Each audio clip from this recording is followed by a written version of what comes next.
conversa. Beleza, Não? agora ficou bom. Beleza. Eita, nós, hein, Pastor, pastor José? os antigos, quando é esse negócio de tecnologia aqui, quando eu comecei no ministério, nem telefone existia, viu? Ô, pastor José, benção dobrada hoje, hein, pastor José? Benção dobrada hoje, né? Pastor José, então vamos lá, vamos lá. Aqui, ó, o pessoal aqui já conhece o senhor já se apresentou, falou até onde o senhor mora, né? Já tem o nome Jardim Refúgio, né? Ali, né? Não é isso? É isso. IAP, conheço o IAP, eu fui pastor na Sul Paranaense, né? Estive algumas vezes aí no IAP. Pastor, conta para nós, pastor, um pouquinho. Primeira coisa, pastor, como que o senhor chegou, né, no ministério? Como que aconteceu esse chamado do senhor ao ministério pastoral? 1965, eu estava com 10 anos, eu li um livro chamado Ana Stahl, dos Andes ao Amazonas. É um livro do pastor Fernando Stahl. E com 10 anos, na minha oração a Deus, eu disse: Pai, eu quero ser um pastor como o pastor Fernando Stahl. Meu desejo era trabalhar com os índios. Eu queria ser um missionário para trabalhar entre os índios, né? Mas eu era uma criança muito pobre, vim da roça, né? Sem pai. A minha mãe também havia casado novamente. Eu nem sabia onde estava minha mãe. Eu estava na cidade ali, praticamente vivendo numa casa ou outra, sendo cuidado pela igreja, mas queria ser pastor. Com o passar dos anos, eu descobri que era muito difícil. Era muito caro, eu não tinha como pagar, e como ir para São Paulo estudar, que era o lugar mais próximo. Então, aquela ideia daquela criança de 10 anos, aos poucos, foi se apagando. Eu sobrevivia vendendo as coisas na rua, eu vendia tudo que você pode pensar, eu já vendi, né? Desde doce, frutas, verduras, roupa.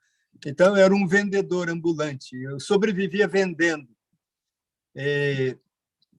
Chegou um certo momento que eu disse: olha, eu vou estudar e trabalhar aqui, vou ser um professor. Eu gostava muito de matemática, ser professor de matemática ou de história, né?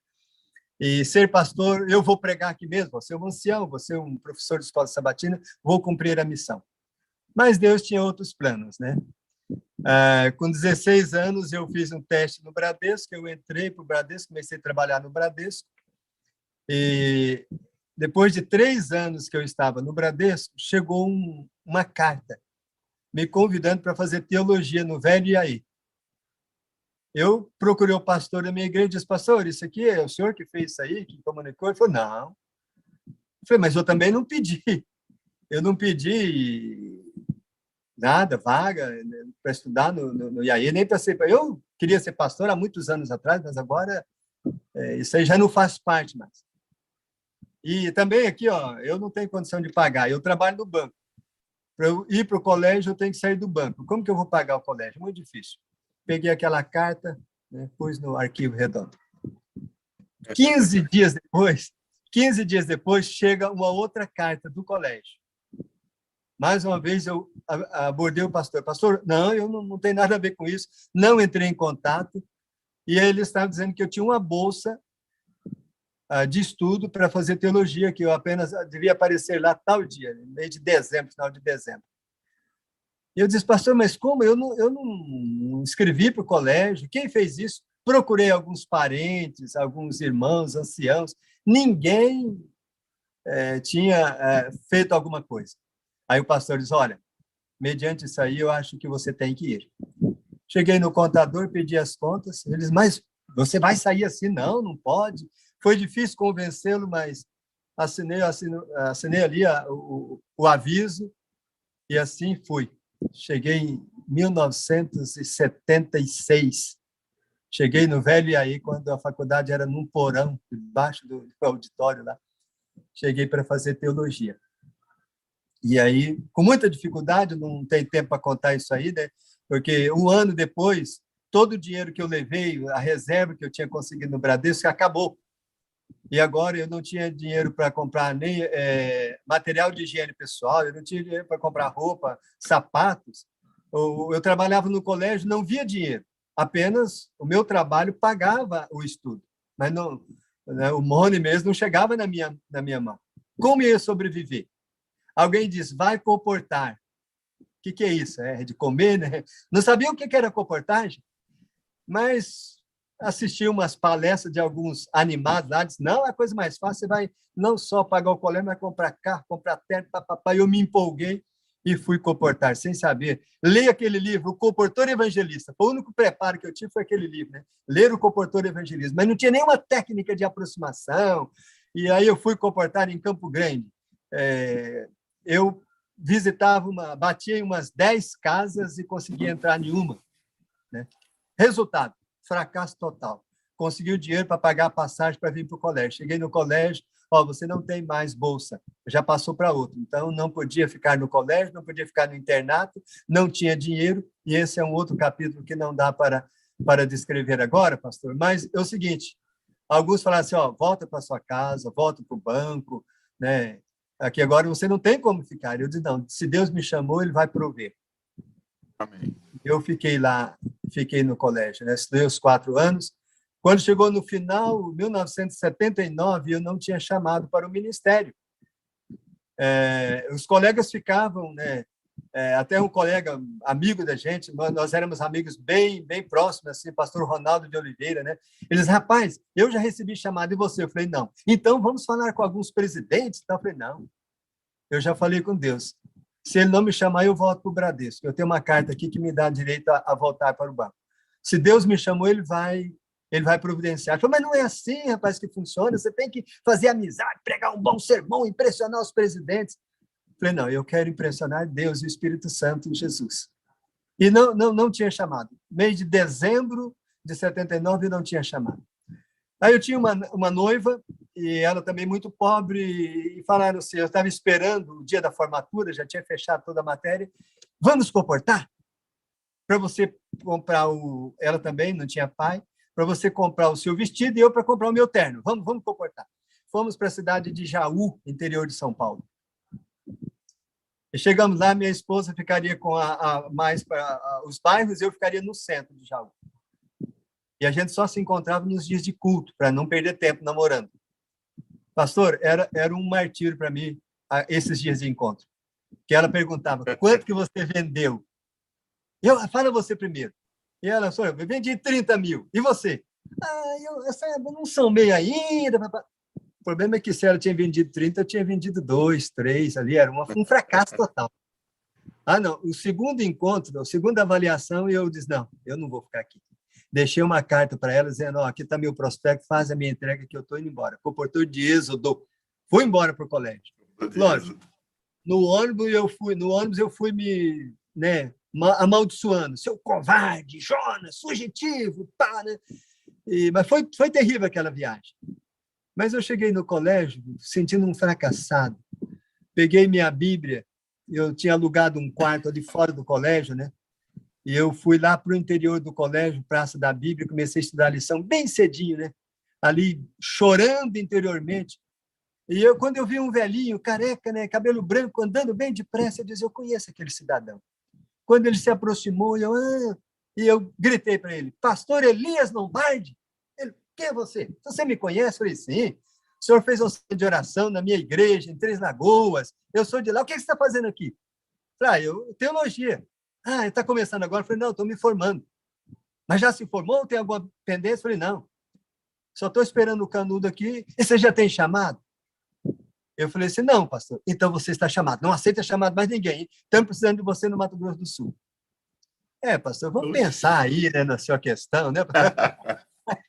Pastor, mas foi uma alegria. Aí eu entendi tudo. Eu não era Jonas Fujão nada. Era Deus mexendo, como diz o pastor Wagner, mexendo, o Espírito Santo mexendo as peças do tabuleiro. Eu estava chamado. Ele falou assim, quando que você pode se apresentar? Em janeiro, já? Eu falei, sim. Semana que vem eu recebo o canudo, já estou indo lá. E assim, em 1980, dia 7 de janeiro de 1980, comecei a trabalhar como auxiliar de comportagem. Eu que era um fracassado na comportagem, E eu dizia, eu não quero saber mais de comportagem, agora sou um pastor. Nunca mais eu mexo na comportagem, porque depois eu aprendi comportagem e tirei minha faculdade na comportagem, graças a Deus. Mas sempre fui um comportor, pastor, de dificuldade. Não era um comportor de êxito, não, mas tirava-se sabe, aquela dificuldade. E falei, nunca mais vou ser comportor. E Deus me chamou para ser auxiliar de comportagem no Mato Grosso do Sul. Amém. Pastor José, Vendi olha como só. nunca, pastor, vendi como nunca na minha vida, auxiliando as pessoas. Até o diretor de comportagem, que me conhecia, pastor Terli Reis, falou, Zé Alves, o que deu em você, rapaz?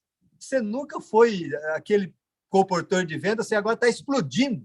Nenhum auxiliar vendeu tanto como você. Apenas para mudar a minha imagem da comportagem. Trabalhei um mês como auxiliar de comportagem, fui chamado para o meu primeiro distrito. E estou até 38 anos, pastor. Ô, pastor José, o senhor contando aí, né, uma coisa assim, um detalhezinho muito importante de uma história assim muito bacana, né? É que o senhor aos 10 anos de idade fez uma oração, né? Fez uma oração. Sim. E Deus foi responder a sua oração. Você estava lá para quase 19 anos de idade, né? Porque você já tinha entrado no Bradesco. 3 anos depois você estava no Bradesco. Deus Sim. leva você para a teologia. Isso mostra para a gente que Deus ele sempre responde às nossas orações, mas no tempo dele. E é por isso que a gente precisa exercer a paciência também, né? Porque Deus está no Exatamente. controle e mostra para a gente que Deus está no controle da nossa vida e a gente precisa confiar nele. Porque se a gente confiar nele, tudo vai acabar bem. É só deixar Deus guiar e Deus dirigir. Mas, pastorzão, conta para nós, nessa experiência sua aí, né? Você, é óbvio, né, tá aí no ministério, como você disse, pastor nunca deixa de ser pastor, né? Nunca deixa de ser pastor. E você deve ter muitas experiências, mas conta para nós uma experiência que marcou a sua vida. Pastor, trabalhei 12 anos no Mato Grosso do Sul, a minha terra natal. Aí fui chamado para trabalhar no Paraná, e eu estava recém-chegado aqui ao Paraná, eu era pastor na cidade de Maringá, distrito aqui do Jardim Alvorada, e comecei a sentir algumas dores, alguns incômodos, eu fui ao médico, comecei a tratar aqui com gastro, e depois de uma série de exames e genotipagens e tudo mais, ele me chamou do consultório e disse, olha, eu estou transferindo você para um hepatologista. Eu falei, mas é sério, doutor? Ele disse, sim, seu problema é muito sério. Eu sou gastro, eu preciso passar você para alguém que seja especialista em doenças hepáticas. Você está com hepatite C e você não está apenas com vírus, você está com a doença. O vírus já atingiu o seu fígado, já fibrosou boa parte do seu fígado e você precisa de um atendimento de um especialista. Eu estou passando para um amigo meu, e é um dos melhores hepatologistas aqui de Maringá.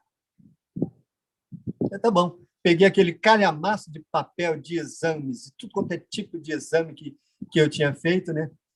Aquele envelope, e fui nesse médico. Chegando lá, o paciente do doutor fulano, sim. Cadê os exames? Eu passei para ele aquele calhamaço de exames, né? E ele começou a olhar um a um. E eu ali, aquele silêncio sepulcral, né? E eu ali pensando, o que ele vai falar, qual que é a história. E ele olhava, passava, olhava, põe a mão no queixo, coçava a cabeça, ele balançava a cabeça e uns 15 minutos, pastor Edivaldo, naquele silêncio, ninguém falava nada. E eu ali me consumindo, sem saber, meu Deus, o que será de mim? Meus filhos pequenos, estudando, fazendo uns na escola adventista, outros aqui no IAP, fazendo segundo grau, e eu com 40 e poucos anos, e ele terminou, colocou, me devolveu aqueles exames. O que o senhor faz na vida? Não, primeiro perguntou, o senhor não tem acompanhante? Ele disse, não, minha esposa veio, mas ela está no outro médico ali, está fazendo outro exame. O que o senhor faz? Eu disse, sou pastor da Igreja Adventista do Sétimo Dia. Tá bom, então o senhor está preparado para o que eu vou falar? Eu falei, pode falar, doutor.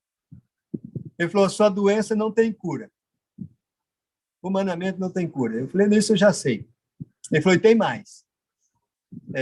Pegando aqui, examinando o estágio da sua doença, ou ele não é hepatite C, que é o vírus HCV, ele tem 9 mutações. A sua é a pior de todas. É a mais fatal.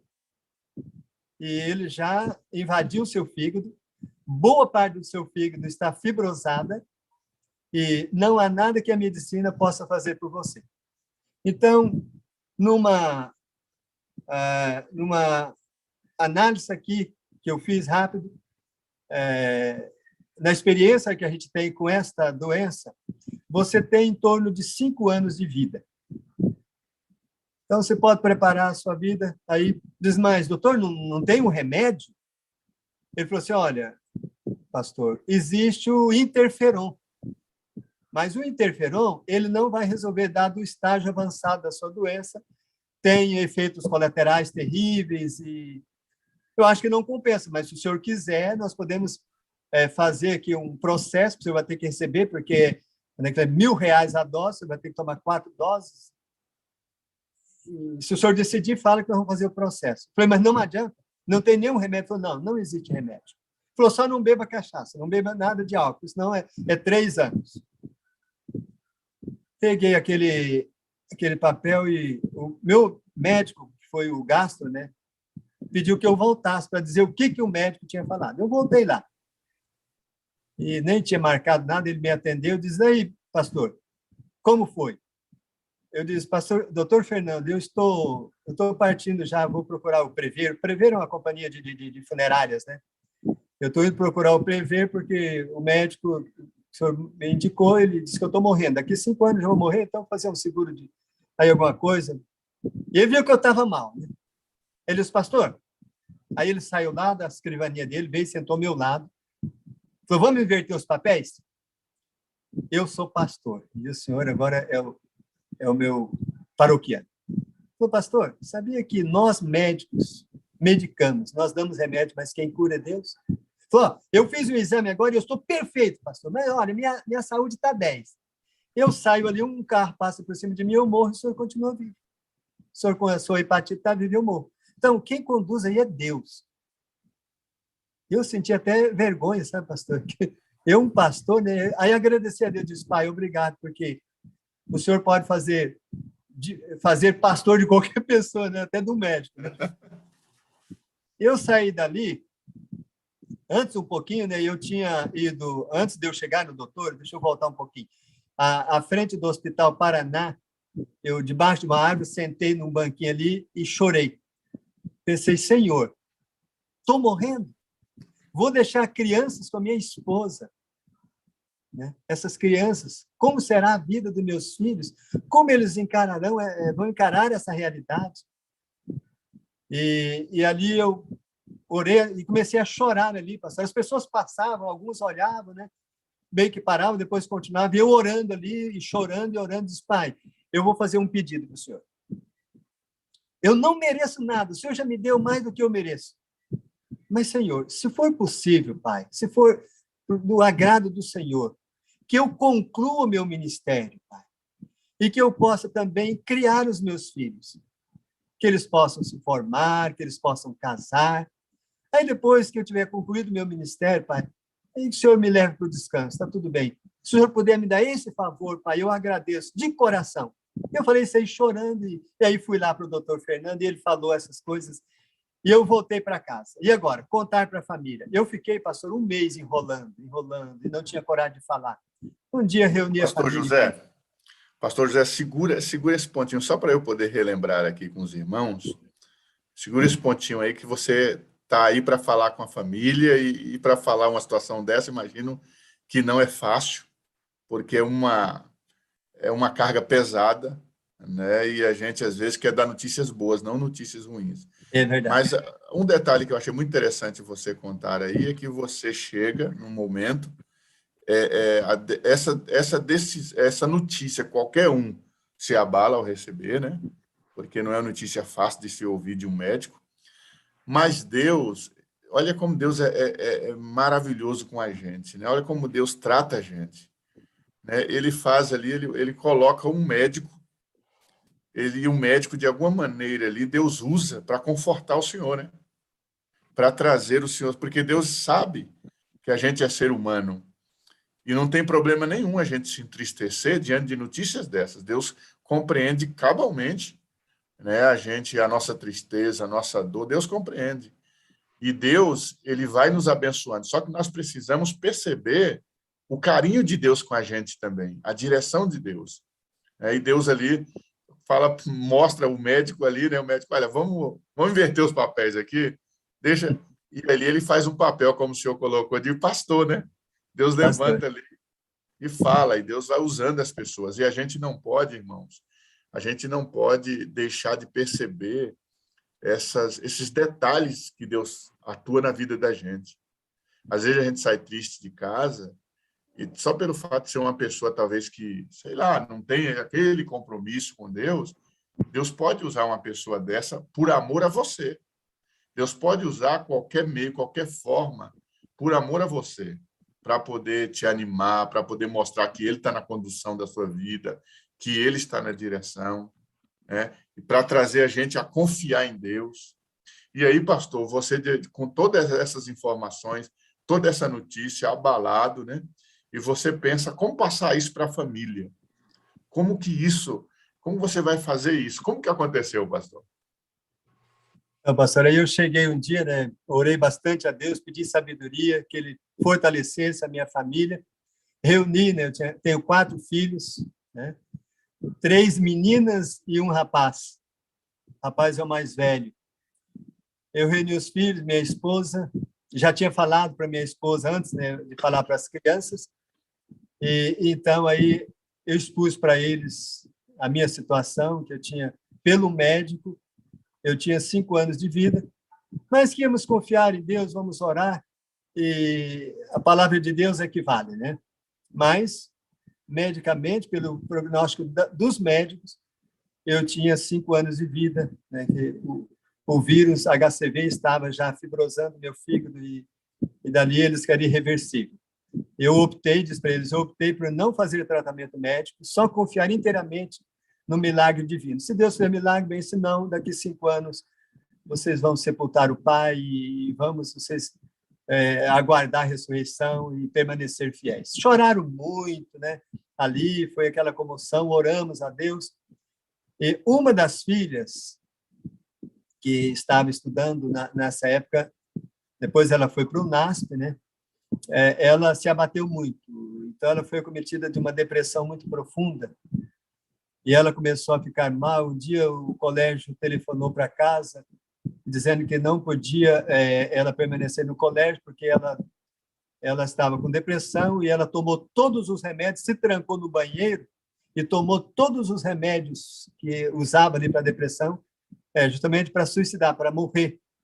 E, felizmente, veja bem, ela escolheu um horário que todas as colegas foram para o culto, ela tomou o remédio, entrou no banheiro. E uma colega voltou, viu o banheiro trancado, chamou.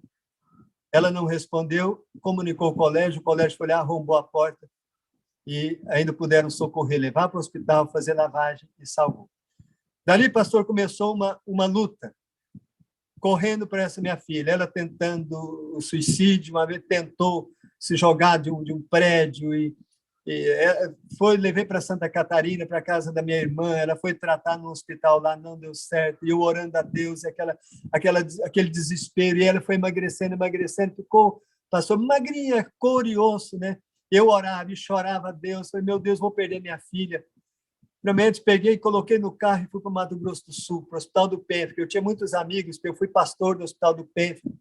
Cheguei lá, pedi socorro, disse, mas aqui nós não temos médicos, não temos alas de trabalho psicológico, alguma coisa assim. E outra coisa, se ela tem essa doença, depressão, com tendência ao suicídio, tem que ter alguém 24 horas, nós não dispomos. Eu, pelo amor de Deus, eu confio, eu orei a Deus e veio ao Hospital do Penf. Aí o médico falou assim, tem alguém que pode ficar com ela? Eu falei, sim, a mãe dela, minha esposa fica. Eles internaram ela lá, minha esposa ficou durante 3 ou 4 meses dentro de um quarto com a minha filha. Ela teve momentos assim que achava que ela ia morrer, né? Quase desenganada pelo médico. Essa luta, pastor Edivaldo, durou 6 anos, lutando com a minha filha. Depois de 6 anos, graças a Deus, ela melhorou, né? E arrumou um namorado. Aliás, já tinha esse namorado, né? E depois que ela melhorou, eles casaram, eu fiz o casamento. Só então, pastor, eu fui lembrar que eu tinha que, pelo médico, era 5 anos eu ia morrer, tinha passado 6. Falei, meu Deus, já passou o ano de eu morrer, né? Era o ano passado que eu tinha que morrer e eu esqueci de morrer, né? Aí agradeci a Deus por aquele ano. Falei, pai, o senhor já acrescentou um ano. Muito obrigado. E ali eu não voltei mais àquele médico. Aquele médico que deu o prognóstico de morte, eu não voltei mais. Voltei para o meu antigo médico, o médico pastor, né, e ele continuou tratando da minha hepatite, e cada ano fazia, e a doença dando o seu progresso, né, o progresso. E eu, então, resolvi fazer uma mudança na minha vida, pastor, pastor Edivaldo. Né, antes, eu havia feito esse propósito, mudança completa no meu modo de vida. Eu abandonei totalmente toda espécie de carne, leites e derivados, queijo, pizza, todos esses negócios doces. Eu me tornei um vegetariano estrito. Alguém diria vegano, não é vegano, não. Vegetariano estrito. E apostei nisso aí, orando a Deus e praticando aqueles 8 remédios que Ellen White nos apresenta ali, né? E vivi.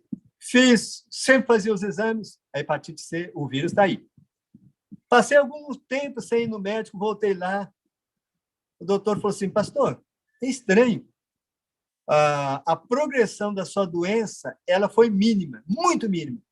Passaram tantos anos, 3 ou 4 anos, e não teve muita progressão. Olha, sou otimista. O que o senhor está tomando? Falei, nada, o poder de Deus e um regime alimentar diferenciado. E a obra uma vez pediu que os pastores fossem fazer uma checagem geral, sempre fazia, né? Mas esse em Curitiba. Eu fui, 2015, eu fui fiquei um dia todo lá, fiz toda a bateria de exames, e pela primeira vez na vida, negativou a hepatite C.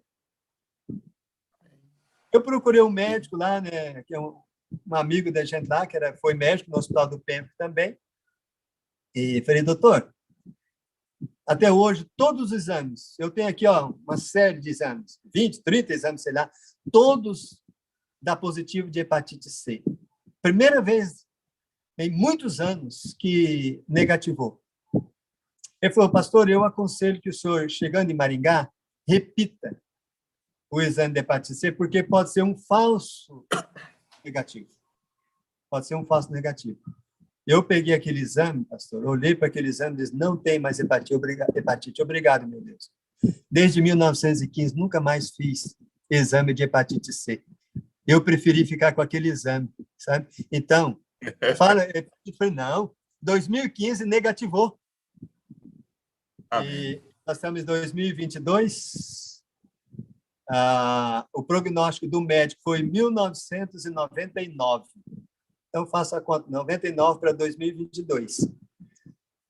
Eu estou com essa, estamos vivos. E, olha, meus filhos, interessante, pastor, terminei o meu ministério em 2018, diz, pai, obrigado, o senhor me deu presente.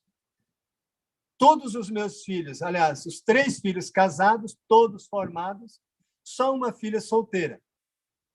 Mas ela é formada, ela é psicóloga, trabalha aqui em Maringá, mas ela está solteira. E a gente brinca, né, com ela, porque eu orei a Deus de Senhor, me dê vida até concluir o meu ministério, formar e casar os filhos. Então, ela permanece solteira. Enquanto ela estiver solteira, Deus ainda está esperando, né? Que o pai permaneça. Deus é maravilhoso, né, pastor? Deus é maravilhoso, né? Deus pastor, é extraordinário. Cada minuto de vida, cada respiração que eu faço é um presente de Deus, é um milagre de Deus. A minha vida é um milagre. Então, eu sou grato a Deus. Como eu poderia, pastor, deixar, parar, né, de falar desse Deus maravilhoso, né, anunciar a mensagem para as pessoas, viver, né, realmente a missão que Deus me confiou. Então, não me aposentei, não. Eu não voltei para a corrida. Disse minha esposa, não vou voltar para a corrida, porque eu nunca saí. Pastor, a gente percebe assim que Deus, ele é, lógico, na vida da gente a gente percebe as bênçãos de Deus também, né? Agora, na sua história, e especialmente nessa parte aí, que eu não tenho dúvida nenhuma, que é uma parte que marcou muito a sua vida, né? É tanto que teve situações desesperadoras, podemos dizer assim, né? E situações que você vê a mão de Deus claramente, mas assim, a gente atribui, é óbvio, toda a bênção, todo o milagre a Deus, mas a gente percebe também que você também fez o que estava no seu alcance. Aquilo que você entendia ser o certo, você também se dispôs a fazer, né? Então, Deus, ele trabalha dessa maneira. Deus, ele nos chama a receber as bênçãos, mas ele nos chama também a ser obedientes a ele, né? E a obediência é um ponto assim determinante na vida do cristão. Você vê que tudo na vida, na história bíblica, inclusive,